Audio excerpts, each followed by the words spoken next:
আকাশ থেকে পড়েনি তা না, তারা আমাকে বলছে তুমি হর্স রাইডিং শিখবা। ঘোড়ার ক্ষেত্রে তো ইউজুয়ালি মানুষ মনে করে ঘোড়া মনে হয় অনেক বুঝে না, ডাম দাঁড়ায় দাঁড়ায় ঘুমায়। ঘোড়া নিয়ে এটা বলা যাবে না যে ঘোড়ার ডাম বা এরকম কিছু। আর যথেষ্ট ধমক দিয়ে বলছে যে আপনাকে দিয়ে হবে না, দেখতেছি এটা সেটা। তো আমার খুব খারাপ লাগছে। হিরোদের মতো, হিরোইনদের মতো না, হিরোদের মতো না, এভাবে একদম আকাশে উঠে ফ্লোরে পড়ে গেছি আমি। বাসা সবাই আমাকে পাগল ভাবতেছে, মানে আমার খাওয়া দাওয়া ঘুম কিচ্ছু নাই। ঘুম থেকে উঠে টার্কিশ, ঘুমোতে যাওয়ার আগ পর্যন্ত টার্কিশ। আমি এই বুড়াকে চাই নাই, আমি চাচ্ছিলাম টার্কির বুড়াকে।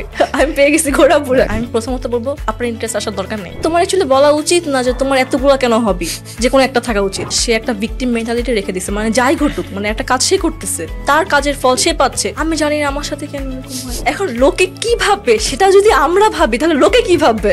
Welcome to passive journal podcast. আমি তন্ময় আজকে আছি আপনাদের সাথে। সো আজকে খুবই ইন্টারেস্টিং একটা বিষয় আমরা কথা বলবো। ইউজুয়ালি আমি প্যাসিভ জার্নাল থেকে যে পডকাস্টগুলো রেকর্ড করি সেখানে বিজনেস, মার্কেটিং, স্টার্ট আপ এগুলো নিয়ে আমি আমার যত গিকি চিন্তাভাবনা আছে আমি সামনে একজনকে বসিয়ে সেগুলো নিয়ে কথাবার্তা বলা শুরু করি। বাট আজকের টপিকটা টোটালি ডিফারেন্ট। আমি ইউজুয়ালি যেগুলো নিয়ে চিন্তা করি তার চেয়ে টোটালি ডিফারেন্ট। সো আজকে আমাদের সাথে একটু ইন্টারেস্টিং গেস্ট আছে। সো আমি তাকেই বলবো যে নিজেকে যেন শর্টে একটু ইন্ট্রোডিউস করেন আমাদের সাথে। ধন্যবাদ। আমি ফারাবি জামান শেহজাদি। আমি বিএফ শাহিন থেকে এইচএসসি কমপ্লিট করেছি just. Nice nice. Okay, so এটা তো আপনার গেল হচ্ছে ফর্মাল পরিচয়। বাট এবারও আপনি আরও বেশ কিছু ইন্টারেস্টিং জিনিসের সাথে যুক্ত আছেন। সেখান থেকেই একটা জিনিস কট মাই অ্যাটেনশন অ্যাকচুয়ালি। আর সেটা হচ্ছে, আমি নাম বলবো না, বাট বাংলাদেশে একটা শীর্ষস্থানীয় গণমাধ্যমে আমি আপনার একটা ছোট ভিডিও ক্লিপ দেখেছি যেখানে আপনি হর্স রাইডিং করছিলেন। এটা আমি প্রথমে বললাম বিকজ মানুষজন ভিউ রেট প্রথম থেকে ডাউন হওয়া শুরু করেছে। আমি প্রথমে মেনশন করে দিলাম যে হর্স রাইডিং বিষয়টা মেন কথা না। মেন কথা হচ্ছে যে বাংলাদেশের মতো মোটামুটি একটা কনজারভেটিভ জায়গা, বাংলাদেশে ছেলেদের ক্ষেত্রে অনেক কিছু চিন্তা করতে হয় যখন ক্যারিয়ার ডিসিশন হয় বা যে কোনো একটা ডিসিশন, নতুন কোনো কিছু শিখতে, ইভেন গিটার শিখতে গেলেও তার মধ্যে অনেক বাধা চলে আসে। ওকে, মিউজিক করতে পারবে কি পারবে না, ক্রিকেট খেলতে গেলেও তখন হয়তো ফ্যামিলি থেকে অনেক কিছু হয়। সেখানে অ্যাগেন আমি কিন্তু জেন্ডার ডিসক্রিমিনেশন করছি না, বাট বাংলাদেশে ইউর আ ফিমেল অ্যান্ড আপনি একটু ডিফারেন্ট কিছু করছেন। সো মানে হর্স রাইডিংয়ের প্রতি আপনার ইন্টারেস্টটা কোথা থেকে আসলো? তো হর্স রাইডিং ছোটবেলা থেকে আমার আগ্রহ ছিল হর্স রাইডিংয়ের। বাট সরি, ছোট মানে কত ছোট? কত ছোট মানে যতটা ছোট থেকে বুঝতে পারি যেটা একটা ঘোড়ার পিঠে একটা মানুষ আছে, অতটা ছোট। আমাদের ক্ষেত্রে কখনো তো আমি বলি, আমাদের ছোটবেলা আপনারা খাইছেন there is a thing call kadma, মিষ্টি। হ্যাঁ হ্যাঁ, ওইখানে বিভিন্ন ছাঁচে। হ্যাঁ, সো তখন থেকে আমার দাদি, উনি বেঁচে আছেন এখনো, আমাদেরকে ঘোড়া শিখাইছিল। আর আমি ইন্টারাপ্ট করবো না, এবার বলেন। আচ্ছা, তো ছোটবেলা থেকে এটা দেখার মেন রিজন হচ্ছে যে এই যে বাচ্চারা মুভি দেখেন, অ্যানিমেশন কার্টুন, ওখানে কিন্তু নর্মালি দেখা যায় প্রিন্সরা ঘোড়া নিয়ে আসতেছে, প্রিন্সেসরা ঘোড়া নিয়ে আসতেছে। এটা নর্মাল যে ঘোড়াটা ছোটবেলা থেকে চিনি। তো যখন থেকে চিনি তখন থেকে ঘোড়া নিয়ে একটা আগ্রহ ছিল, কিন্তু এটা কখনো আমার কল্পনায় আসে নাই যে বাংলাদেশে এটা পসিবল। ঠিক আছে, এটা নিয়ে আমার কোশ্চেন ছিল। হ্যাঁ, বাংলাদেশে এটা পসিবল বা কোথায়, বা আমি জানবো কিভাবে আমি জানতে পারবো? আমি দেখি যে সার্কাস থেকে অনেকে নিয়ে আসতেছে, বাট ওই ঘোড়া দেখলে আমার খুব মায়া লাগে যে এদেরকে আদৌ খাবার দেয়, মানে যেরকম সাইজ বা যেরকম ওদের স্বাস্থ্যের অবস্থা। আর যাই হোক, আমি যেরকম ভাবে চাচ্ছি রাইডিংটা শেখার জন্য, ওই ঘোড়া দিয়ে সেটা পসিবল ছিল না। কিন্তু হচ্ছে আমার যদি বলে অলওয়েজ পজিটিভ যেটা দিক, সেটা হচ্ছে আমার ফ্যামিলি। মানে সবকিছু বাদ দিয়ে আমার শখে তাদের বেশি সাপোর্ট ছিল, মানে আমার যেসব শখের কাজ। মানে আপনি যখন বলেছেন যে ওকে আমি এরকম একটা জিনিস চিন্তা করছি, আমি যদি আশেপাশে খুঁজছি এরকম কিছু পাই, আমি তখন আসলে হর্স রাইডিংটা শিখবো, তোমরা কি বলো? তখন তারা আকাশ থেকে পড়েনি? এটাই আকাশ থেকে পড়েনি তা না, তারা আমাকে বলছে তুমি হর্স রাইডিং শিখবা। মানে তারা খুঁজে বের করছে, তারা জানে আমার আগ্রহ আছে, কিন্তু আমি জানি না কিভাবে সম্ভব। এটা হচ্ছে আমার বড় ভাই, সে আমাকে বলছে যে আমি এরকম একটা জায়গা জানি, কিন্তু আমার কিছু শর্ত ছিল। এই যে যেরকম আপনি বললেন যে কনজারভেটিভ ফ্যামিলি থাকে বাংলাদেশে, স্বাভাবিক অনেক কিছু থাকে বাংলাদেশে, অনেক স্টিগমা থাকে। তো এখন হচ্ছে যে আমাকে ফ্যামিলি থেকে বলছে যে তুমি শিখবা, তোমার শেখার ইচ্ছা আছে, আমাকে লোকেশনটা বলছে, সব কিছু ঠিক আছে, কিন্তু আমার যে বাউন্ডারিজ ছিল যে তোমাকে মা নিয়ে যাবে, মা দিয়ে আসবে। আচ্ছা, ঠিক আছে, মানে আমার ফ্যামিলি কিন্তু আমাকে কোনো ফ্রিডম যেটা, এটা কিন্তু কখনো বাধা দেয় না, কিন্তু আমাকে মানে বুঝতে হবে যে কোনটা আমার জন্য ঠিক, কোনটা আমার জন্য ঠিক না। আমার শেখায় কিন্তু কোনো বাধা ছিল না, আমার বাধা ছিল একা আসা যাওয়া করা। কারণ আমার জায়গাটা ছিল, আমার বাসা হচ্ছে মিরপুরে, আর আমার ট্রেনিং সেন্টার হচ্ছে পূর্বাচলে, নীলা মার্কেট। আচ্ছা আচ্ছা, ঠিক আছে, মানে এটা যারা হচ্ছে এভাবে আসা যাওয়া করে তারা বুঝতে পারবে যে আমি কতটা ডিস্টেন্সের কথা বলতেছি। ঠিক আছে, আমাকে অনেকগুলো গাড়ি ঘোড়া রিক্সা চেঞ্জ করে, পায়ে হেঁটে, কাদা পানি ক্রস করে অনেকভাবে আমাকে যেতে হয় সেখানে। আচ্ছা, রিলেভেন্ট কোশ্চেন, এটা শুরু হয় কবে থেকে? এটা আমার শেখা শুরু হয় 2024-এর জুন থেকে। আচ্ছা আচ্ছা, তাহলে 1 বছর মতো বলতে পারি আমরা, এই পডকাস্ট যখন যাবে তখন 1 বছর হয়ে যাবে আর কি। আচ্ছা হ্যাঁ, বলা যায় 1 বছর। তাহলে 1 বছর, কিন্তু 1 বছর আমি রেগুলার যে ক্লাস করি নিয়মিত এরকম না। ঠিক আছে, আমি আমার সময় মতো যাই, কারণ হচ্ছে আরও আদার্স অনেক কাজ থাকে, এটা একটা শখ। তো এখানে দেখা যায় কি যে যখন আমি যাই একদম ভোরবেলা যাই, আমি আর আমার মা বের হই, মানে আমি কখনো তাকে ছাড়া যাইনি। যতদিন ক্লাস হয়েছে আমার মা আমাকে নিয়ে গেছে। তো একদম সকালবেলায় উঠে আমরা যাই, আমাদের আস্তে আস্তে বিকাল হয়ে যায়। ঠিক আছে, তো ওখানে যাই, ওটা হচ্ছে নিলাম মার্কেট, আমি বলবো হর্স রাইডিং ট্রেনিং সেন্টার। এটার যে ওনার, উনি হচ্ছে রাজীব ভাইয়া, ওনার সাথে আমার খুবই ক্লোজ বন্ডিং। উনি হচ্ছে আমার চাইতে বেশি মানে তুখোর নেশা এই সাইডে। ওনার শখ ছিল যে উনি ঘোড়ার সাথে থাকবে, তো এইটাকে উনি ওনার মানে পেশা হিসেবে নিয়ে নিচ্ছে। মানে দেশের বাইরে থেকে এটা তালিম করে এসেছে? হ্যাঁ, উনি হচ্ছে দেশের বাইরে থেকে ট্রেনিং নিয়ে এসেছে একদম প্রফেশনাল লেভেলে। তো উনি ওখান থেকে ট্রেনিং নিয়ে তারপর বাংলাদেশে এসে উনি প্রথম এটা শুরু করে। এখন আরো অনেকগুলো দেখা যায় হর্স রাইডিং ট্রেনিং সেন্টার, কিন্তু ওনারটা হচ্ছে ফার্স্ট বাংলাদেশে। আচ্ছা, আর আপনি ওনার কাছে গিয়েছেন? হ্যাঁ, আমি ওনার কাছে গিয়েছিলাম। ওনার খোঁজ আমাকে আমার বড় ভাইয়া দেয়, আগেই বলেছি। তো ওখানে যাই, যাওয়ার পর যখন আমি রাইডিংটা শুরু করি বা যখন ঘোড়া আমি দেখি, মানে আমি যতটা জার্নি করে আসছি ওইটা আমার ফিল হয় না, কারণ ওই যে আপনি এক্সাইটেড ছিলেন। আমি এক্সাইটেড ছিলাম, মানে প্রথমত ঘোড়া দেখে তো এক্সাইটেড যে ঘোড়া, বাট যত দিন যাচ্ছে প্রথম তো এক্সাইটমেন্ট থাকে যে নতুন নতুন ঘোড়া দেখতেছি, এত বড় ঘোড়া, ঠিক আছে, বাট পরে এক্সাইটমেন্ট হয় এরকম যে ওদের সাথে আমার একটা বন্ডিং হয়ে গেছে, দেখা হলো আমার ভালো লাগবে, ফ্রেন্ড আমার। আচ্ছা, এইখানে আমার একটা কোয়েশ্চেন আছে, আমি আপনাকে বারবার কাট অফ করতেছি, আমার কারণ I am really excited about this মানে এপিসোড। সো আমরা যতদূর জানি বিলাই অনেক কিছু বোঝে। আমি একটা ফিমেলের ভাতিজিকে টিউশনি করাতাম, সো ওনার বিলাইটা ছিল mainly, and she was single, she was in her 30s আর কি। সো বিলাইটা যখন 7:30 আসতো আমি পড়াইতাম মাঝখানে টেবিলে, এটা 2018 সালে 19 সালে কথা বলছি। অ্যান্ড জাস্ট উনি যখন দরজাটা খুলবে লাফ মেরে গিয়ে একদম গায়ের উপর পড়তো, অ্যান্ড সে বুঝে যে আমার ওনার বা আমার ফ্রেন্ড। ডগের ক্ষেত্রেও সেম, মানে সে পায়ের কাছে এসে ঘষাঘষি করবে, ডাক দিবে। সো ঘোড়ার ক্ষেত্রে তো ইউজুয়ালি মানুষ মনে করে ঘোড়া মনে হয় অনেক বুঝে না, ডাম্প, দাঁড়ায় দাঁড়ায় ঘুমাই। আই এম সরি টু মানে সেই দিস থিংস, বাট আসলে কি ঘোড়া এই যে ফ্রেন্ড বানানোর ব্যাপারটা বুঝে? ঘোড়া নিয়ে এটা বলা যাবে না যে ঘোড়ার ডাম বা এরকম কিছু না, না, কথাটা আগে চেঞ্জ করতে হবে। ওকে, ঘোড়ার ডাম না, এটা আমার কথা না। হ্যাঁ, ঘোড়া ডাম না, কারণ হচ্ছে যে ঘোড়াকে নিয়ে কিন্তু আগে যুদ্ধ করা হতো। হ্যাঁ, তো ও কিভাবে ডাম হবে? ও অবশ্যই ডাম না, কিন্তু ওর হচ্ছে যে ওর যে সেন্স, মানে আমরা মনে করি যে বোয়া প্রাণী, অবলা প্রাণী, এটা সেটা, কিন্তু ওদের সেন্স আমার চেয়ে অনেক বেশি। জাস্ট প্রবলেমটা হচ্ছে ওরা কথা বলতে পারে না। এটা আপনি মানে প্রথম কখন রিয়েলাইজ করলেন যে ওকে আমি, মানে আপনি কি আগে থেকে ভাবছিলেন যে ঘোড়া বুঝে বা? না, আমি বলি, আমি এটা হচ্ছে আমার যে কোচ, উনি আমাকে হচ্ছে এটা মানে সবকিছু বুঝিয়ে বলছে যে ঘোড়া এইসব জিনিস ভালো বুঝবে বা কিছুটা কিভাবে। আমি বলি, আমি হচ্ছে যখন প্রথম দিন যাই, সম্ভবত আমার তারিখ ঠিক মনে নেই, 23 জুন বা 24 জুন হবে। তো আমাকে প্রথম যে ঘোড়াটার উপর বসানো হয় ওটা হচ্ছে নাম হচ্ছে বুরাক। ও হচ্ছে সিলভার কালারের ঘোড়া, ঠিক আছে। এখন ওর বিশেষত্ব হচ্ছে যে ওর কান সবসময় সজাগ, যে আমার পিঠে একজন বসছে, আমাকে জাস্ট দৌড়াতে হবে। এখন সে আমাকে চালাতে পারে কি চালাতে পারে না, নতুন নাকি প্রো, এটা আমার দেখার দরকার নেই। আমার পিঠে উঠছে মানে আমি দৌড়াবো, ঠিক আছে। তো ও তো এরকম করবে যে দৌড়াবে, তো আমি তো নতুন, আমি তো ব্যালেন্স রাখতে পারবো না, কারণ ও যখন দৌড়াবে একটা ফোর্স থাকে, আমি পিছিয়ে পড়বো, সামনে পড়বো, পাশে পড়বো। এখন ওখানে যতগুলো ঘোড়া আছে ওদের অবস্থা হচ্ছে এরকম, ওরা তো একদম ট্রেনিং প্রাপ্ত ঘোড়া। আমাদের তো ট্রেনিং দেওয়া হয় না, আমরা তো মানুষ হিসেবে তো ওদের চালানোর ট্রেনিংটা পাই নাই, ঠিক আছে। এখন কিন্তু ওদের ট্রেনিং দেওয়া, তো ওরা না এটা বুঝতে পারে যে ওদের পিঠে যে আছে সে কি ট্রেনিং প্রাপ্ত নাকি ট্রেনিং প্রাপ্ত না। আচ্ছা, ঠিক আছে, এটা বুঝতে পারে। এটা বুঝার অনেকগুলো ওয়ে আছে। যেমন হচ্ছে আমি যদি আমার দিক থেকে বলি, আমি যখন ফার্স্ট বসি আমি তো খুব এক্সাইটেড যে ঘোড়ার পিঠে বসছি, ড্রিম কামস ট্রু। বাট ওই যে ঘোড়াটা যে যাচ্ছে ওটা তো একটু কাঁপতেছে, আমার তো সিট বেল্ট নাই, আমার তো কিছু ধরার নাই, আমার তো হাতে রেইন, আর ও যদি একটু জোরে দিলে আমি তো ডান বামে পড়বো, কাত হয়ে পড়বো, আর পড়লে ও আমার উপরে উঠে দাঁড়াবে কিনা, আমি ব্যথা পাবো কিনা, একটা টেনশন কাজ করবে না? তো ওই টেনশনের কারণে হয় কি যে আমরা মানে সাবলীল হয়ে বসতে পারি না, এরকম ভাবে বসে থাকি ঘোড়ার উপরে, ঠিক আছে। তো ও না বুঝতে পারে যে এটা একটা বলদ আমার পিঠে বসছে, আমি একটা ঘোড়া, আমি জাস্ট একটা টান দিব ও পড়বে, এটা হয়, ঠিক আছে। এটা প্রথম হতো, আমি কখনো পড়তাম না, কারণ আমার কোচ আমাকে যেভাবে ট্রেনিং দিত, মানে পড়ার কোনো ওয়ে ছিল না, যতই ভয় কাজ করতো। বুরাক ভালো দিত সার্ভিস, কিন্তু আরেকটা ছিল ডিফেন্ডার নাম, ও হচ্ছে একদম ব্ল্যাক, ঠিক আছে। এখন ডিফেন্ডার কথা হচ্ছে যে ও আরো ভালো ট্রেনিং পাওয়া, ও এটা বুঝে যে কখন আমাকে জোরে যেতে হবে, কখন আস্তে যেতে হবে, মানে বুরাক অল টাইম ফুল ফোর্সে। ওকে।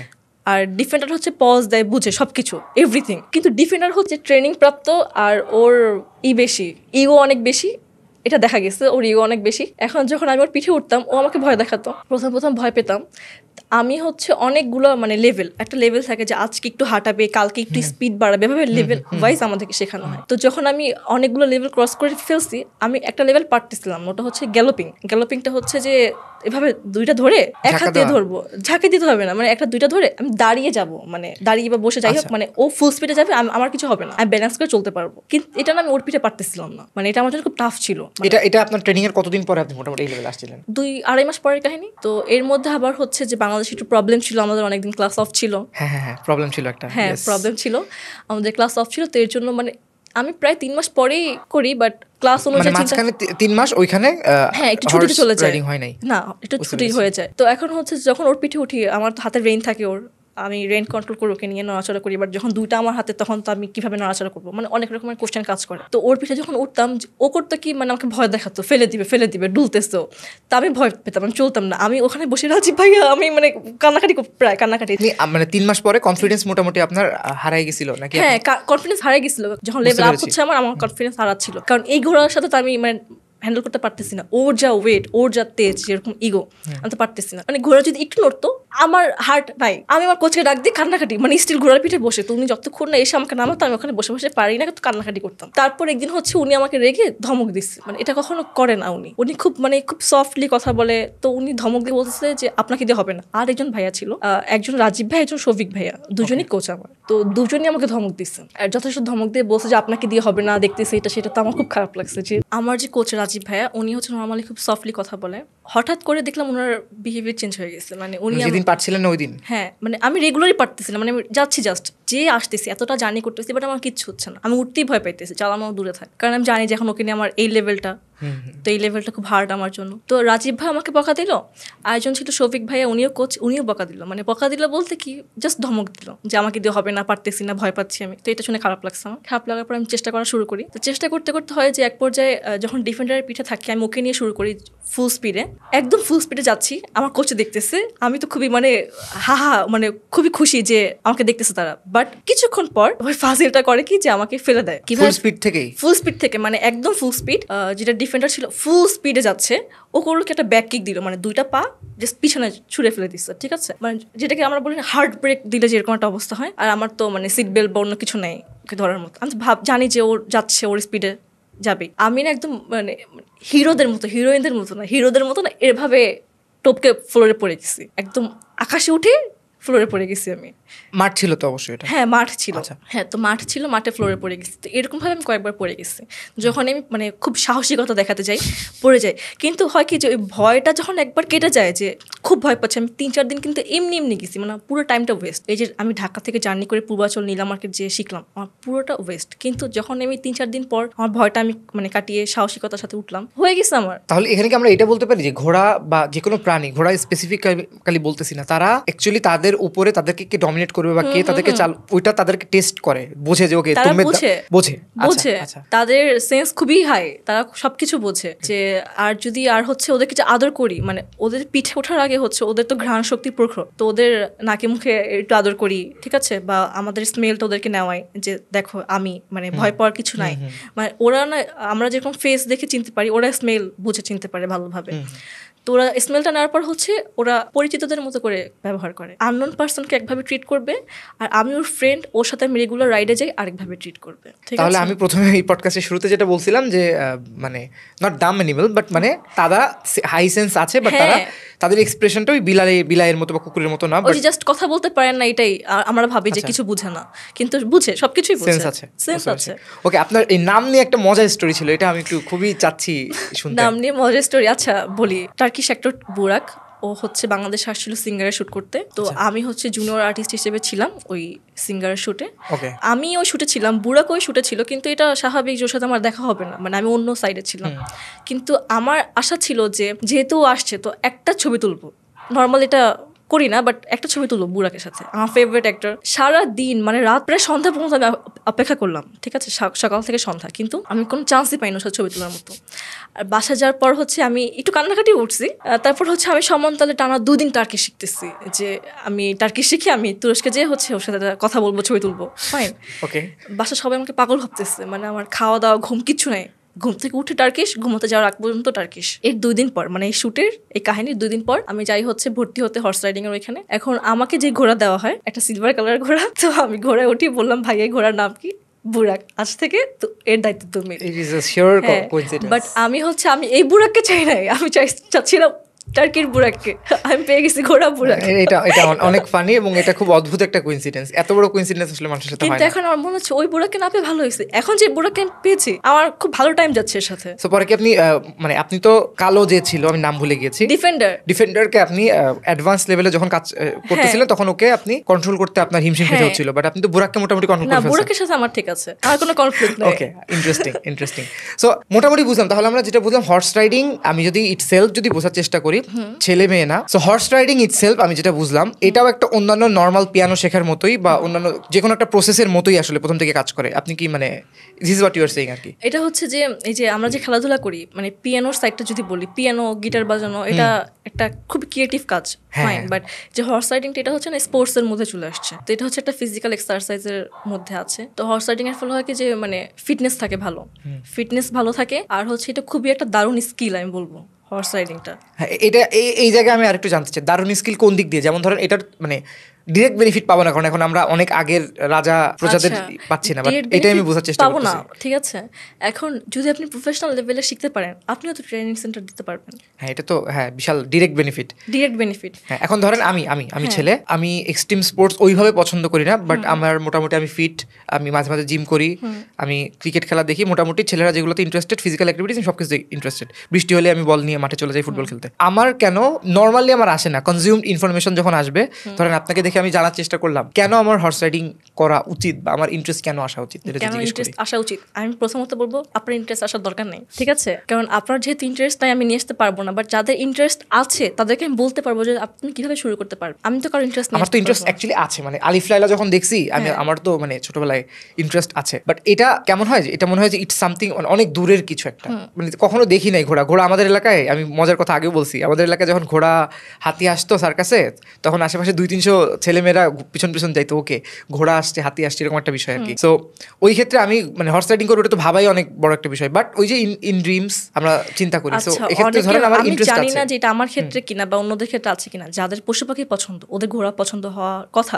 ঠিক আছে? যাদের ঘোড়া পছন্দ তারা যদি জানতে পারে যে ট্রেনিং পসিবল বাংলাদেশে বা ঢাকায়, তাহলে তাদের আরো আগ্রহ বাড়বে, ঠিক আছে? যেমন অনেকে থাকে না গাড়ির নেশা, বাইকের নেশা, এটা কিন্তু থাকে, ছেলেরা ভালো রিলেট করতে পারবে, গাড়ির নেশা বাইকের নেশা, মেয়েদেরও থাকে, ঠিক আছে? কিন্তু আমি বলবো আমার ঘোড়া দিকে একটু বেশি, মানে গাড়ি বা বাইক এগুলো না। তো যাদের হচ্ছে গাড়ি বাইকের কম নেশা আছে তাদের হয়তো ঘোড়ার নেশা থাকতে পারে, ঠিক আছে? কারণ ঘোড়াটা হচ্ছে একটু জাস্ট চিন্তা করেন যে ঘোড়াটা বিড়াল আমরা পছন্দ করি কেন, কিউট হচ্ছে, আমাদের সাথে থাকে, ফাইন। ঘোড়া কি, ঘোড়া তো কিউট, কিন্তু ঘোড়ার এক্সট্রা বেনিফিট কি, ও আমাকে ওই যে গাড়ি বাইকের মতো করে সাপোর্ট দিচ্ছে, স্ট্রং। হ্যাঁ হ্যাঁ, আমি হয়তো ঢাকা শহরের রাস্তা ওকে নিয়ে ওভাবে চলতে পারবো না, কিন্তু ওর সাথে আমার যে বন্ডিংটা হচ্ছে, ঠিক আছে? ও তো একটা ডোমেস্টিক অ্যানিমেল, তোর সাথে আমার একটা বন্ডিং হচ্ছে, আমার একটা ফ্রেন্ড হচ্ছে, ও বুঝতেছে, আমাকে সাপোর্ট দিচ্ছে, চলাফেরা করতে পারতেছে, রাইডে যেতে পারতেছি। রাইডটা তো একটা মজার ব্যাপার। হ্যাঁ হ্যাঁ, যেমন ছেলে মেয়ে যাই বলি সবাই লং ড্রাইভ পছন্দ করে, ঘোড়ার পিঠে যেটা করে এটা হচ্ছে আমরা বাইক রাইড পছন্দ করে। হ্যাঁ, ঘোড়ার সাথে যেটা আমরা করি এটা হচ্ছে লং রাইড, ঠিক আছে? লং ড্রাইভ না, লং রাইড, এটাও কিন্তু অনেক মজার। এটা হচ্ছে যে এটা বলতে যতটা মজা লাগতেছে, এটা যখন একজন মানুষ করা শুরু করবে সে বুঝতে পারবে। মানে আমি কাউকে এটা না জোর করে এটা মানে বুঝাতে পারবো না, একজন মানুষ ফিল করবে যে না আমার ইচ্ছা হচ্ছে বা আমার এই সাইড একটু আগ্রহ আছে, তখন যদি সে ইনফরমেশন গুলো পেয়ে যায় যে কিভাবে পসিবল, তারপর সে দেখলে তার আগ্রহ আরো দ্বিগুণ বেড়ে যাবে। ইন্টারেস্টিং। সো আমরা এতটুকু জানতে পারছি যে আপনার ধরেন ফ্যামিলি থেকে আপনার একটা ভালো সাপোর্ট ছিল, আপনার আম্মু নিজে এত কষ্ট করে আপনার সঙ্গে সঙ্গে যেত, আপনি যদি কাদা জলে যান তারও যেতে হয়েছে তখন। সো এটা তো গেল ফ্যামিলির এন্ড থেকে আপনার মানে আপনার দিকে যে অ্যাটেনশন বা যেভাবে করে কেয়ার তারা দেখাইছে, বাট হোয়াট অ্যাবাউট আপনার ফ্রেন্ডস বা আপনি তো মানে মানুষ তো সামাজিক জীব, তাদের কি একটু হলো আপনি মানে আপনি বললেন যে আপনি কেবল মডেলিং এ ছিলেন বা একটু আলাদা কিছু আপনি করছিলেন আগে থেকেই, but when you started doing horse riding তখন কি তাদের একটু চিন্তা ভাবনা আপনার ব্যাপারে চেঞ্জ হয়েছে বা মনে হয়েছে যে ওকে ওরা অনেক ইন্টারেস্ট দেখাচ্ছে? আমার হচ্ছে ফ্রেন্ড অনেক আছে, পরিচিত মানুষ অনেক আছে, আমাকে অনেক মানুষ সাপোর্ট করছে যে আমি হর্স রাইডিং শিখতেছি। কিন্তু এক্ষেত্রে কিছু ব্যাপার আছে কি যে কিছু কিছু মানুষ যারা আমার আশেপাশে জানে যে আমি এক্স্যাক্টলি কি কি করি বা আমার হবিস কি কি, ওরা হচ্ছে আমাকে অলওয়েজ অলওয়েজ অলওয়েজ ডিমোটিভেট করে গেছে। কিরকম যে আরে একটাতে লেগে থাক, 10 দিকে গেলে কি হবে? আমি কিন্তু নেগেটিভ কিছু করতেছি না, মানে আমি যে টাইমটা আমার নেগেটিভ কাজে ব্যয় করতাম ওটা আমি একটা ভালো কাজ করতাম, হ্যাঁ রিলস দেখে নষ্ট করতাম বা মানুষের নামে গসিপিং করে নষ্ট করতাম, সেটা আমি একটা কাজ করে নষ্ট করতেছি, ঠিক আছে? তো সেক্ষেত্রে তোমার অ্যাকচুয়ালি বলা উচিত না যে তোমার এতগুলো কেন হবি, যে কোনো একটা থাকা উচিত। তোমার থেকে আমাকে জানতে হবে না আমার কয়টা হবি থাকা উচিত, আমি আমার টাইমটা ওয়েস্ট করতেছি না। তো হচ্ছে যে কিছু মানুষ সাপোর্ট করছে, বাট যাদের থেকে আমি সাপোর্ট আশা করছি ওরা সাপোর্ট করে না। মানে যে ফ্রেন্ড থাকে না খুব কাছের ফ্রেন্ড, ওরা বলবে, ওরা তো জানে যে আমি কি করি, তো ওরা বলবে যে তুই তো টাইম ওয়েস্ট করতেছিস, কি করবি এগুলো দিয়ে? মানে নর্মাল কোশ্চেন যে ঘোড়া দিয়ে এই 2024 সালে 25 সালে কি করবি বা কি হবে, ভালো কিছু কর বা একটাতে স্টিক কর। কিন্তু হ্যাঁ, একটাতে স্টিক করলে মানে হবি মানুষের ডিফারেন্ট থাকতেই পারে। এটা ইভেন্চুয়ালি আমার এই ব্যাপারে কিছু মানে হাইপোথিসিস আছে, যেমন হচ্ছে আমি এটা নিয়ে অনেক চিন্তা করছি যে মানুষ সবসময় 2+2 4 মিলানোর চেষ্টা করে। ওকে আমি এটা করতেছি, এখান থেকে বেরোবো, এত টাকা চাকরি পাবো, তারপরে বিয়ে হবে, বাচ্চা হবে, এইভাবে চিন্তা করে। এখন ধরেন কেউ হবি সে গান করে, তাকে কিন্তু বেশিরভাগ সময় মানে এখনকার বাংলাদেশ 25 সাল 26 সালের কথা যদি বলি, খুব বেশি এমন বলবে না যে ওকে তুই গান কেন শিখিস, এটা তো অনেক আগে ছিল। তখন বলে পড়ালেখা আরেকটু ফোকাস কর, আরো ভালো করতে পারবি। কিন্তু যখন আরেকটু ডিফারেন্ট কিছু, যেমন ধরেন ক্রিকেট, হকি খেলা, তারপর ধরেন আপনার হর্স রাইডিং বললেন যেটা, বা মেবি কেউ চেস খেলে অনেক ভালো, তার ফ্যামিলির হয়তো কেউ বুঝে না, যখন একটা মানুষ বুঝে না যে এটার অ্যাকচুয়াল বেনিফিটটা কি, কিছু আছে টেঞ্জেবল বেনিফিট, কিছু আছে মানে না দেখার বেনিফিট। যেমন আমার কাছে মনে হয় যে ফিজিক্যাল অ্যাক্টিভিটিস, ছেলে হোক মেয়ে হোক, স্পেশালি ফিমেলদের জন্য যদি তারা করে, তারা অনেক মানে কনফিডেন্ট হয় নিজের ব্যাপারে। যেমন ঢাকা শহরে বাসে ওঠার সময় বা সিনজিতে ওঠার সময় ছেলে মেয়ে কোনো ঠিক নেই, ঠেলাঠেলাটি হয়, তার ভিতরে একটা কনফিডেন্স আসে। এটার সাথে হয়তো ডিরেক্টলি ওভাবে মিল হচ্ছে না, বাট আমি যেটা বলতে চাচ্ছি, যারা এভাবে হয়তো বলছে আপনাকে, তাদের ক্ষেত্রে তারা দুয়ে 4 মেলানোর চেষ্টা করছে যে ওকে এটা করতেছে, এটা করে তো আসলে টাকার কোনো বেনিফিট হচ্ছে না, টাকার বেনিফিট হচ্ছে না, তারপরে হবিস চেঞ্জ হচ্ছে কেন, আর এত দূরে যে এটার কি দরকার, আর তুমি মেয়ে মানুষ কেন করতেছো, এইভাবে বলছে ডিরেক্টলি। হ্যাঁ ডিরেক্টলি। এইটা একটু ডিমোটিভেটিং হচ্ছে হয়তো, বাট আমার এতে কিছু যায় আসে না, কারণ আমি জানি আমি কি করতেছি। নাইস। ওকে, সো এই স্ট্রং স্টেটমেন্ট থেকে আমার আসলে আরো কিছু জিনিস জানার দরকার। আপনার মানে টাইম লাইন বা যখন আমার সামনে কোনো ছবি আসে, আমি দেখি যে আপনি বিভিন্ন কোনো অর্গানাইজেশন বা কিছু জিনিসের সাথে কানেক্টেড। সো আমিও একটা সময় ছিলাম, আমি 2000 জবে ঢোকার আগে আমি মানে এক্সট্রিমলি এইগুলোর কোভিড টাইমে আমি কানেক্টেড ছিলাম সোশিও অর্গানাইজেশনের সাথে। আপনার এটা নিয়ে যদি আপনি শেয়ার করতে চান। এনজিওর যে ব্যাপারটা হচ্ছে যে আপনি এনজিওর সাথে কানেক্টেড? হ্যাঁ, এনজিওর সাথে কানেক্টেড, বাট আমি হচ্ছি বাপসার general member, BAPSA association for prevention of septic abortion Bangladesh. ঠিক আছে, সেনসিটিভ একটা জিনিস। হ্যাঁ, সেনসিটিভ একটা জিনিস। কিন্তু আমি হচ্ছে যে যেই ওয়ার্ডগুলো বললাম এগুলোর সাথে আমার কোনো কাজ না। আচ্ছা, আমি হচ্ছে অ্যাডোলেসেন্ট কর্নারে আছি, মানে এরা হচ্ছে কিশোরীদের নিয়েও কিছু কাজ করে। তো আমি অ্যাওয়ারনেস বিল্ডিং। হ্যাঁ, তো আমি প্রায় ছোটবেলা থেকে বলতে মানে আর কিশোর টাইমটা থেকে এই 2020-21 থেকে আমি ওখানে আছি। তো ওখানে থেকে মানে আমার যে ইমপ্রুভটা হচ্ছে ওটা হচ্ছে যে মেন্টাল হেলথ। ওখানে হচ্ছে কাউন্সেলিং করানো হয়। তো আমার হচ্ছে মেন্টাল হেলথের দিকে অনেক বেশি মানে জানার আগ্রহ, যে আমার মনে হয় যা কিছু ঘটতেছে বা যা কিছু হচ্ছে সবকিছু মানে মেন্টাল হেলথকে কেন্দ্র করে, মানে যার মানসিকতা যেরকম সে সেভাবে কাজ করতেছে, সেরকম আউটপুট আসতেছে। তো যদি আমরা এটাকে আর উন্নত করতে পারি তাহলে আমাদের চারপাশের পরিবেশ আরো ভালো হবে। তো আমার এনজিওর যে কাজগুলো করি সেটা হচ্ছে আমি চেষ্টা করি যেখানে মেন্টাল হেলথ রিলেটেড কোর্সগুলো হয়, ট্রেনিংগুলো থাকে, ঠিক আছে, তো ওগুলো আমি নেওয়ার চেষ্টা করি। এগুলো কি অফলাইন, মানে আপনি অ্যাজ আ স্টুডেন্ট হিসেবে ওদের কাছ থেকে জানার চেষ্টা করেন, আর আপনি প্রফেশনাল হওয়ার চেষ্টা করছেন? আমি প্রফেশনাল হওয়ার চেষ্টা করছি। এটা কি বাংলাদেশে মানে খুব ডিগ্রি আছে? আমি যতদূর জানি বিদেশে এটা বলি, এটা অনলাইনে পসিবল, আবার সাইকোলজি নিয়ে লেখাপড়া করলেও পসিবল, কিন্তু হচ্ছে যে যেখান থেকে কাউন্সেলিং নেয়, যারা কাউন্সেলিং নেয় তাদের সাথে কথা বললে হয়। যেমন হচ্ছে যে আমি এখন একটা প্রবলেমে আছি বা ছোটবেলা থেকে একটা প্রবলেমে আছি, কোনো একটা ট্রমা কাজ করতেছে আমার, আমি যার থেকে কাউন্সেলিং নিব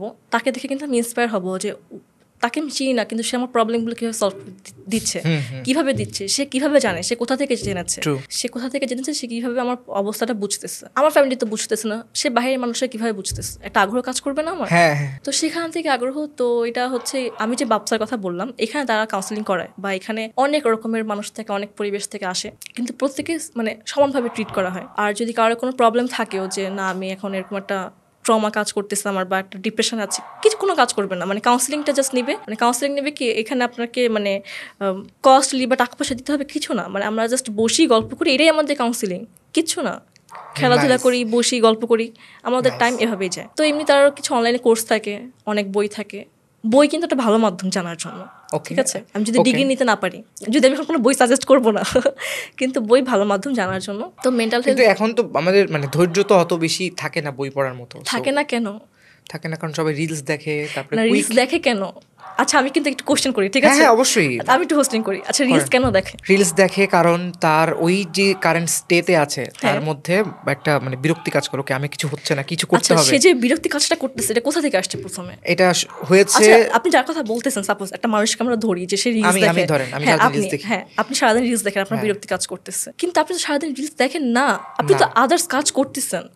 আমরা তাদের কথা বলতেছি যারা অ্যাকচুয়ালি সারাদিন রিলস দেখে, লাইফ আর কিছু নাই। এটা কেন আসছে? কারণ ওদের পরিবেশটা এরকম যে ওরা আটকে গেছে। একজন মানুষ হচ্ছে একটা ভালো পরিবেশ যদি দেখতে না পারে সে বুঝতেই পারবে না, মানে আমি একটা ভালো কাজ কিভাবে এটা অ্যাডাপ্ট করবো, মানে আমি দেখবো ভালো কাজের এই বেনিফিট, খারাপ কাজের এই বেনিফিট, আমি দুটো দেখে এসে তো ভালোটা চুজ করলাম।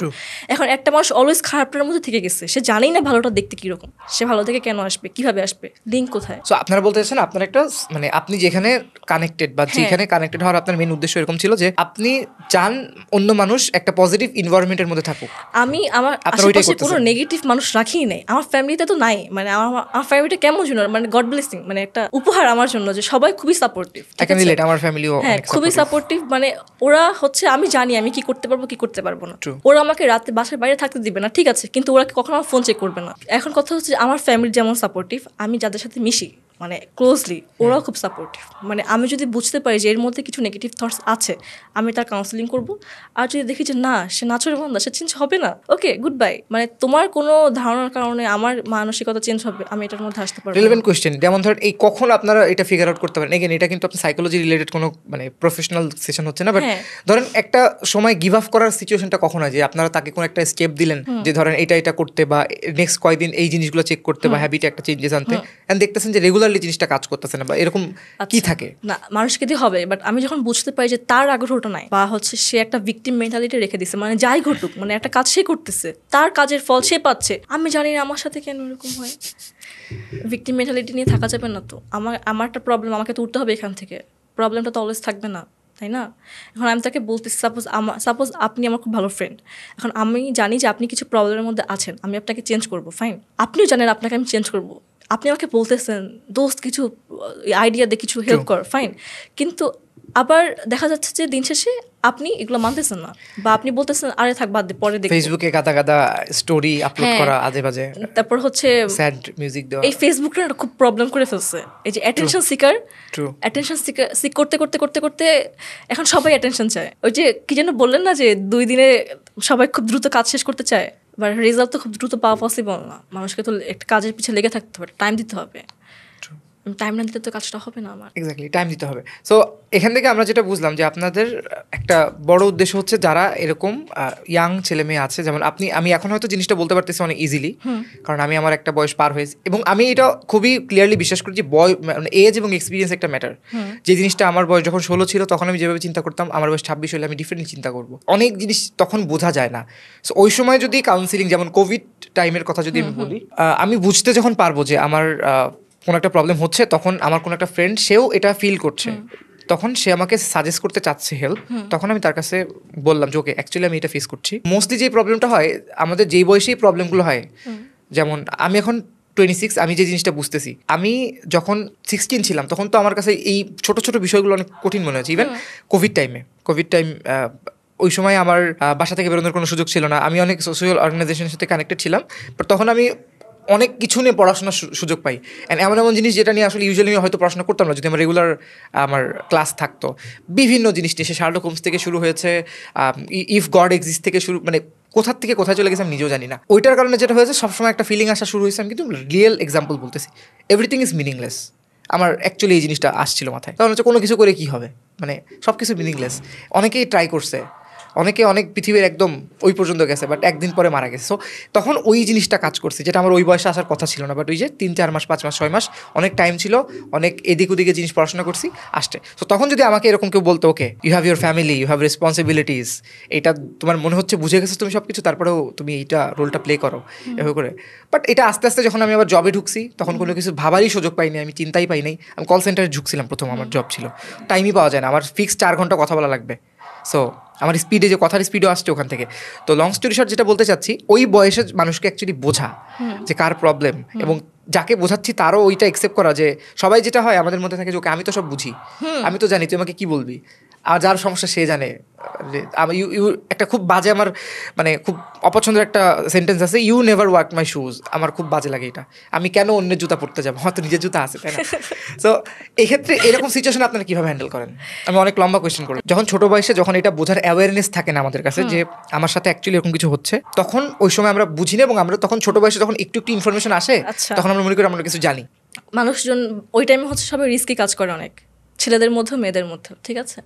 কিন্তু ওই টাইমে প্রত্যেকেই হচ্ছে ভাবে বড়রা আমার শত্রু। এটা আমি ভাবতাম যে বড়রা আমার শত্রু, আমি যা করতেছি ঠিক করতেছি, আর আমি বড় হয়ে গেছি, ঠিক আছে, আমি যা করতেছি আমি ঠিক করতেছি, আমি আমি আমি আমি 100-100। কিন্তু এটা যখন আমি বড় হলাম, আমার ফ্যামিলি হচ্ছে, আমি বারবার ফ্যামিলিকে নিয়ে আসতেছি কারণ ওরা আমার লাইফে সব কিছু, যে ওরা না কখনো আমার সাথে মিসবিহেভ করে না। মানে আমি অনেক উল্টাপাল্টা কাজ করছি, মানে যা থাকে যে স্কুল বাঙ্ক দিয়ে ঘোরা এটা সেটা, কিন্তু ওরা কখনো না আমার গায়ে হাত তুলে নেয়, বকা দেয় নাই। আমাকে ডেকে বুঝাইছে যে তুমি যদি এটা রেগুলার কন্টিনিউ করো এই প্রবলেমটা হবে, এটা হবে, এটা হবে, আর এগুলো করলে এরকম ভালো ভালো কাজ হবে, ঠিক আছে? তো আমার কথা হচ্ছে যে আমার তো ফ্যামিলি ছিল, যে ফ্যামিলি থেকে যেই বলুক আমাকে গাইড করার মতো আমার ফ্যামিলি ছিল, কিন্তু অনেক ছেলেমেয়েরা আছে যে ওদের তো ফ্যামিলিতে যে বুঝতেছেই না বা ওরা জানেই না যে ওরা কী করতেছে, ওদের কী অবস্থা, ঠিক আছে? তো হচ্ছে যে যারা টিনেজার ওদের সাথে আমরা বসি, গল্প করি। বাপসার কথা যেটা বললাম, ওইখানে কিন্তু বেশিরভাগই মানে ছেলেমেয়েরা হচ্ছে ওই বসন্তীকাল ওদের চলতেছে এখন, যে বয়সটা আমরা বললাম যে 10 থেকে 19, 10 থেকে 19 এই টাইমটা ওদের, ঠিক আছে? ওরা যে আমাদের সাথে থাকে ওখানে ওরা করে কি, ওদের একটা ভালো পরিবেশ থাকে কাউন্সিলিংয়ের, আমরা বিভিন্ন প্রোগ্রামে যাই, এনজিও ভিত্তিক প্রোগ্রামে যাই, তারপর নাচ শেখানো হয় সেখানে, লেখাপড়া হয় সেখানে। তো ওরা দিনের যে টাইমটা আমাদেরকে দিচ্ছে, বিকাল থেকে সন্ধ্যা বা সকাল থেকে দুপুর বা যেই টাইমটা দিচ্ছে, ওরা যদি ওই টাইমটা এখানে না আসে অন্য কোথাও আসতো, আমরা কিন্তু জানতাম না ওরা কী করতেছে। আর এখানে কিন্তু বিভিন্ন বয়সের মানুষ আছে, ওরা একটা কাজ করার আগে ভাববে যে না সিনিয়ররা আছে, ঠিক আছে? বাট ওরা যখন একা একা ঘুরবে, যখন আমি আমার বয়সী মানুষ নিয়ে ঘুরবো, ঠিক আছে, তো আমি ভাববো যে আমরা সবাই বড়, আমরা যা ইচ্ছা করবো। বাট যখন আমাদের একটু বড় বয়সী কেউ থাকবে, আমরা ভাববো যে না সিনিয়র আছে, একটু ভেবে চিন্তে চলতে হবে। এটা সবার ক্ষেত্রেই, যে আমরা একা ঘুরলে খুবই বড়, আর সাথে বড় কেউ থাকলে একটু ভেবে চিন্তে চলতে হবে। তো আমরা যখন ওখানে বসি, ওরা নর্মাল বিহেভ করে, ওরা খুবই মানে উৎফুল্ল থাকে, প্রাণবন্ত থাকে, আমরা ভাবে মিশতে পারি। কিন্তু যদি ওরা একা বের হয়, ছেলেদের কথা যদি বলি, ওই যে ছোটো ছেলেগুলো, ওরা তো স্মোক করতেই পারে, আমরা তো দেখবো না, তাই না? এরপর এখান থেকে ওরা কী করবে, আর ওদের ফ্যামিলির স্ট্যাটাস কীরকম, যে ওরা এই টাকাটা নেওয়ার জন্য, মানে ওরা যে ড্রাগ অ্যাডিক্ট হচ্ছে, এই টাকাটা নেওয়ার জন্য ফ্যামিলিকে কীভাবে প্রেশার দিচ্ছে আমরা কিন্তু জানি না, তাই না? ওদের ফ্যামিলিটা এভাবে এখান থেকে খুবই মানে কি বলে উপকার পাবে যদি ওর ছেলেমেয়ের একটা ভালো জায়গা থাকতে পারে, ঠিক আছে? এক্স্যাক্টলি নো, আপনি যেটা বলতেছেন, কারণ আমি বললাম যে স্পোর্টসের সাথে ছিলাম ওই টাইমে, আমি এখনও তারা কিন্তু আমার ফ্রেন্ড, বাট আমি কয়েকজনের কথা যদি আমি স্পেসিফিক্যালি চিন্তা করি, তারা ট্র্যাডিশনাল পড়াশোনা হয়তো ভালো করেছে, আমার হয়তো ওইভাবে ওদের মতো হয় নাই, বাট অনেক জায়গাতে আমি কিন্তু আমার সাথে তাদের গ্যাপ দেখতে পারি, মানে কিছু জিনিসে। কারণ তারা ওই সময় ওই আপনি যে ট্র্যাক্টর কথা বলতেছেন সেটা, সো আমাদের মোটামুটি আপনার কাছ থেকে যেগুলো আমার জানা ছিল মোটামুটি আমি অনেক কিছু জানছি, আরও অনেক কিছু জানার আছে, বাট সেটা বলতে গেলে অনেক টাইম লেগে যাবে। লাস্ট আমি যেটা জানতে চাচ্ছি আপনার কাছে, জেনজিদের মধ্যে বা আমাদের জুনিয়রদের মধ্যে, আপনি জেনজি বলার সাথে সাথে হেসে দিচ্ছেন, কারণ আমি জেনজির মধ্যে। আচ্ছা আচ্ছা, হ্যাঁ। সো একটা ক্রাইসিস প্রত্যেকের আসছে। ওকে, আমি কি এক্সট্রোভার্ট নাকি ইন্ট্রোভার্ট? যে এক্সট্রোভার্ট, এক্সট্রিমলি এক্সট্রোভার্ট, সেও যখন স্ট্যাটাস দেয় আমি ইন্ট্রোভার্ট, আমি কথা বলতে পারি না, এটা বলে।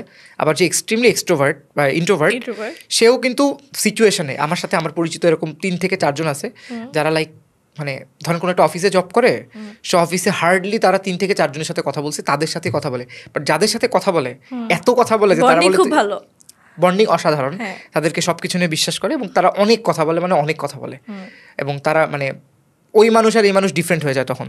So what do you think, এই ক্রাইসিসটা কেন আসে আপনার যেটা মনে হয়, যে এক্সট্রোভার্ট না ইন্ট্রোভার্ট, এবং আপনি এক্সট্রোভার্ট না ইন্ট্রোভার্ট? আমি এক্সট্রোভার্ট না ইন্ট্রোভার্ট? হ্যাঁ, কি মনে হয় আপনার? আচ্ছা, আমাকে দেখে আপনার কি মনে হয়? এখন আপনি পডকাস্টে যেভাবে আছেন, আপনার সাথে আমার খুব বেশি পার্সোনাল পরিচয় নেই, পডকাস্টে তো আপনি কনভারসেশন করছেন, এখানে আপনার মনে হচ্ছে যে ওকে, আপনি যে কোনো মানুষের সাথে কুইকলি মিশে যেতে পারেন, কোনো কিছু দেখে নার্ভাস বা এরকম কিছু? নার্ভাসনেসের সাথে ইন্ট্রোভার্টনেস ডিফারেন্ট আছে। ইন্ট্রোভার্ট আর এক্সট্রোভার্ট, যেমন যারা ইন্ট্রোভার্ট ওরা কিন্তু পাবলিকের সামনে কথা বলতে একটু নার্ভাস ফিল করবে, এটা ট্রেটস ওদের, one of the traits. But না, এমন অনেক গ্রেট পাবলিক স্পিকার আছে যারা অনেক ভালো মানে পাবলিক স্পিকিং করে। বাট ইন্ট্রোভার্ট, আমি যেই অর্থে বলছি, আমার সংজ্ঞাটা এরকম, মানুষের সাথে খুব দ্রুত মিশে যে, মানে সেও এখানে একদম সবার চোখের মনি হয়ে গেছে এরকম। আর ইন্ট্রোভার্ট মানে ওকে কথা বলবো, ভাইয়া তো ওখানে বসে আছে, ওকে আমি কিভাবে যেমন ওনার সাথে আমার প্রথম আজকে ইন্ট্রোডাকশনটা, okay should I say hi, উনি আসলে মানে কে এরকম, মানে উনি এক্সট্রোভার্ট না ইন্ট্রোভার্ট? আই এম সিং, মানে ওনাকে আমি প্রথমবার দেখছি, সো ওনাকে আমার ইন্ট্রোভার্ট মনে হয়েছে। অ্যান্ড উনি যদি প্রথম দিন এসে খুব মানে হাসি তামাশা করে লাফালাফি করতো, ওইটাও অ্যাবনর্মাল হতো। তো উনি মডারেট ছিল, সো এখানে বলাটা ডিফিকাল্ট। বাট তারপরেও আমাদের দর্শক ভাবতেছে যে কে না কে আছে, যাই হোক। তো একজন পীর আছে। হ্যাঁ, তো আমি যেটা বলছি যে প্রথম ইন্ট্রোডাকশনে আমরা মডারেট ছিলাম, আমিও ইন্ট্রোভার্ট, ওনাকে আমার ইন্ট্রোভার্টই মনে হচ্ছে, ঠিক আছে। কিন্তু এই সেম ক্ষেত্রে আমি আমার চোখে এরকম 10 থেকে 15 জন আছে, প্রথম কথাতেই লাইক রিক্সাওয়ালা হোক, ঝালমুড়িওয়ালা হোক, প্রথমবারই বেশি নেবে, কিভাবে তার দেশের বাড়ি জানার চেষ্টা করবে, আমি ঢাকায় বাসা নিছি, এখানে আমার বউ নিয়ে থাকতে পারতেছি না, মানে they will make a conversation, and ওই কনভারসেশনের কোনো মানে নাই। বাট এই ধরনের মানুষরা মানে কখনো একা হয় না, এবং আমি এটাও দেখেছি, আমার পরিচিত আছে, রিয়েল স্টোরি, ছেলে 2 বন্ধু মিলে প্ল্যান করছে যে আজকে আমরা ঘুরতে যাব, টাকা নাই, তারা যশোর থেকে কুষ্টিয়া গেছে, অপরিচিত একজন বাস ড্রাইভারের সাথে, টাকা নাই কিন্তু কাছে 130 টাকা আছে, যে কোনো জায়গায় রাস্তার পাশে থাকছে, থাকার পরে আরেক চাচা চা খেয়ে বেরোচ্ছে, আপনার ট্রাক নিয়ে কই যাচ্ছেন, যশোর যাচ্ছি, ঠিক আছে সকাল পর্যন্ত আপনি তো বসবেন, সকালবেলা আমাদের নিয়ে যান, এইভাবে মানে উইদাউট এনি মানি তারা ঘুরতেছে। ওই যে মানুষ, ছেলে অবশ্যই ছেলে, মেয়েদের ক্ষেত্রে এটা মানে নট রিকমেন্ডেড, সেফ না একদমই। তো আমি যেটা বলতে চাচ্ছি সেটা হচ্ছে সিম্পল, যে এই এক্সট্রোভার্ট ইন্ট্রোভার্টের ডিফারেন্সিয়েশনে আপনার নিজেকে কি মনে হয়, আপনি কি খুব ভালো মিশে যেতে পারেন? এটার করার মানে সম্পূরক প্রশ্ন, কারণ আপনি প্রথমে যেগুলো বললেন ওই কাজগুলো করতে আপনার you had to deal with a lot of people. কিন্তু আমাকে না এটা বলতে গেলে এক লাইনে বলা পসিবল না। বলেন, এক লাইন না তো, টাইম আছে তো। ইন্ট্রোভার্ট এক্সট্রোভার্ট ছাড়া একটা বিষয় আছে, যেমন অ্যাম্বিভার্ট। হ্যাঁ পড়েছি আমি, কোয়াইট নামে একটা বই আছে। তো আমি অ্যাম্বিভার্ট, মানে আমার কথা হচ্ছে যে আমার যেখানে যে পরিবেশ আমি যেখানে তো কথা বলতেছি, আমি নর্মালি কথা বলি না, মানে আমি জাস্ট হচ্ছে মানুষ বলবে আমি ওকে ওকে ওকে, বাট এখানে আমাকে কথা বলতে হচ্ছে, ঠিক আছে, কারণ আমার পরিবেশটা এরকম যে এখানে কথা ডিমান্ড করছে। এখন যদি আমি অন্য কোথাও থাকি যেখানে ফ্রেন্ডরা থাকবে আমার, আমি খুব কথা বলবো, বাট একটা প্রোগ্রামে গেছি আমি, ওখানে প্রত্যেকের যে এই কী অবস্থা বা আপনার বাড়ি কোথায়, বউ বাচ্চা আছে না, এরকম কিছু আমি করবো না, ঠিক আছে, যারা মানে যদি এক্সট্রাভার্টের দিক থেকে বলি এরকম কিছু করবো না। তো আমি অ্যাকচুয়ালি অ্যাম্বিভার্ট, আমাকে যেখানে যেই পরিবেশে যেভাবে কথা বলতে হবে। ইন্ট্রোভার্ট যদি বলি আমি অ্যাকচুয়ালি ইন্ট্রোভার্ট না, কারণ যে ইন্ট্রোভার্টের সংখ্যাটা দিলাম, যে মানুষের সাথে কথা বলে না, হাতে গোনা 2-3 জন মানুষ, যদি আমার হাতে গোনা 2-3 জন মানুষ আছে ফ্রেন্ড মানে ক্লোজ, বাট এর মানে এই না যে আমি আর কারোর সাথে মিশতে পারি না বা মিশি। মানে ব্যাপারটা কিরকম যে আপনি চাইলে যদি এফোর্ট দেন জিনিসটা কাজ করে, বাট আপনার ওই ইচ্ছাটা করে না। হ্যাঁ, আমি এফোর্টটা দেই না, মানে আমি কোন পরিবেশে আছে দেখতে হবে আগে আমাকে, যেখানে কি আমার কথা বলার পরিবেশটা আছে কিনা, বা যেখানে কথা বলতেছি এখানে আমার কথার কোনো মানে কাজ করবে কিনা। আমি না এটা খুব রিলেট করতে পারছি, কারণ হচ্ছে আমি 4 মাস মতো business development corporate service executive হিসেবে কাজ করছিলাম। সো আমার কাজ ছিল, আমার 25টা ভেন্ডর ছিল, ভেন্ডরদের সাথে আমার কথা বলে ওদের সাথে ডিল করা ছিল। সো আমি লাইফে প্রথমবার মানে রিয়েলাইজ করলাম যে আমি মানুষকে অনেক পটাইতে পারি, এটা আমি জীবনেও কল্পনা করি নাই। মানে আমার সাথে মানুষের সিঙ্ক হচ্ছে, পরে আমি বুঝলাম যে আমিও ফেক, সেও ফেক, মানে সেও ট্রাই করতেছে যে আমার represent fake in the sense, মানে একটা মানে দুজনেই বুঝতেছে যে পটানোর একটা কাজ চলতেছে। আমি একটু চেষ্টা করতাম অথেন্টিক হইতে, এটা মিথ্যা কথা বলতেছি না, বাট একটা ব্যাপার ছিল যে ইন্টারেস্ট কাজ করতো, কারণ একটা বড় কোম্পানির জন্য কাজ করতাম, তাদের ভেন্ডর হওয়ার জন্য সবাই চেষ্টা করতো। আমি তখন আমার কনফিডেন্সটা অনেক বাড়ে যে ওকে আমি তো কথা বললেই রেসপন্স করে, যেমন মানে ভাইয়া বলে শেষ করে দিচ্ছে এরকম একটা ব্যাপার। তো তখন আমার কনফিডেন্সটা বাড়ে, তখন আমি প্রথম রিয়েলাইজ করি ওকে আমি ইন্ট্রোভার্ট না। মানে আমার ক্লোজ সেটিংয়ে আমি হয়তো অনেক কথা বলি, বাট আমি ওই ফার্স্ট টাইম রিয়েলাইজ করি। সো এটা মানে টিনেজ বাচ্চাদের বা বা তারপরেও মানুষের এটা কিন্তু একটা ক্রাইসিস থাকে। আর যেহেতু আপনারা মেন্টাল হেলথ নিয়ে কাজ করেন, এই যে নিজেকে এক্সপ্রেস করতে না পারা, একটা ফ্রেন্ড গ্রুপে ধরেন তার স্পেসিফিক কোনো কিছু বলার আছে। আচ্ছা, এই যে একটা কথা হচ্ছে যে এই যে নিজেকে এক্সপ্রেস করতে না পারা, আমরা কেন করি না, ভাবি যে কি ভাববে, আমি কি বোকা হয়ে গেলাম কিনা, আমার এনাফ নলেজ আছে কিনা, আমরা ভাবি যে লোকে কি ভাববে, তাই না? এটাই তো ভাবি। এখন লোকে কি ভাববে সেটা যদি আমরা ভাবি, তাহলে লোকে কি ভাববে? বোঝা গেছে আমার কথা? মানে আমরা ভাবতেছি এটা কথা বলার আগে থাক বলবো না লোকে কি ভাববে, আমরা কিন্তু ভেবে ফেলছি লোকে কি ভাববে। এখন লোকে কি ভাববে সেটা তো আমাদের ভাবার কাজ না, লোকে ভাবুক একটু। আমার কথা আমি বলি, এখন একটা মানুষ এখন ভাইরাল হওয়ার কোনো ব্যাপারই না, যে কোনো কাজ করে ভাইরাল হওয়া যায়, কিন্তু এটা কতক্ষণ থাকে ভাইরাল, যে ট্রেন্ডিং যেটা আছে। অনেকে তো আছে, সরি বাট কয়েক বছর আগের প্রেমিকা ছিল, ওইটা নিয়েও ভাইরাল হচ্ছে। আচ্ছা, আমি বুঝতে পারছি, কিন্তু কথা হচ্ছে যে ব্যাপারটা এখন ট্রেন্ডিং আছে ভাইরাল, ঠিক আছে, ওটা কতক্ষণ থাকে মানুষ, মানে যদি শাহরুখ খান আমির খানের টপিক না হয় কতক্ষণ থাকে? 2 ঘন্টাও থাকে না বলতে গেলে এখনকার সময়। তো একটা মানুষ, আমি যতই উইয়ার্ড কাজ করি না কেন, মানুষ আমাকে 2 ঘন্টার বেশি কথা বলবেই না আমাকে নিয়ে। তো তার সেই 2 ঘন্টার একটা মানে লজ্জাজনক পরিস্থিতি ওভারকাম করার জন্য আমি একদম আমাকে শাটডাউন করে রাখবো। সো লাস্ট আপনার এন্ড থেকে তাহলে আপনি এটাই বলতেছেন যে যারা টিনেজ আছে বা যারা ছোট আছে আমাদের মতো, এটা ভুল করার বয়স, ভুল করুক না, নাইস, হ্যাঁ ভুল করুক, সমস্যা নাই। সো কনফিডেন্ট হইতে হবে। মানে এখন কনফিডেন্ট, ভুল না করলে তো কনফিডেন্সটা আসবে না। কথা হচ্ছে যে তোমাকে কনফিডেন্স নিয়ে আসতে হবে না, তুমি জাস্ট ভুল করো। তুমি ভাবতেছো এটা করলে ভুল হবে, তুমি ভুলটাই করো। তোমার ভুলটা এখন গ্রহণযোগ্য, বাট তুমি 10 বছর পর যে যদি এই ভুলটা করো, এটা কিন্তু গ্রহণযোগ্য না, কারণ তখন তুমি অনেক ম্যাচিউর, অনেক অ্যাডাল্ট, তোমার হাতে এখন টাইম আছে, তুমি এখন ভুল করো। সো ওভারঅল বলতে গেলে আমার যা যা জানা ছিল আমি জেনে ফেলছি, and thank you so much for coming. আমি খুবই শর্ট নোটিসে আপনাকে আসতে বলেছিলাম, আসছেন। অ্যান্ড আমি যেটা আমার শোর প্রথমে বলছি যে আমার এপিসোডের শুরুতে, যে আমি ইউজুয়ালি এমন মানুষদের সাথে কথা বলি যারা বিজনেস এবং হচ্ছে একটু গিকি টাইপের, বাট আপনার সাথে কনভারসেশনটা একদম টোটালি ফ্রেশ ছিল, মানে আমি এনজয় করছি, আশা করছি দর্শকরা এনজয় করবে। So that being shed, this is the end of our episode. আপনি কি লাস্ট কিছু বলতে চান? হ্যাঁ, লাস্ট কিছু বলতে চাই, বাট নট অনলি টিনেজারদের জন্য, মানে সবার জন্যই, যে আমি কি করতেছি না করতেছি, আমি যতটা ভাবতেছি মানুষ এত ভাবতেছে না, মানে মানুষ এত ভাবে না।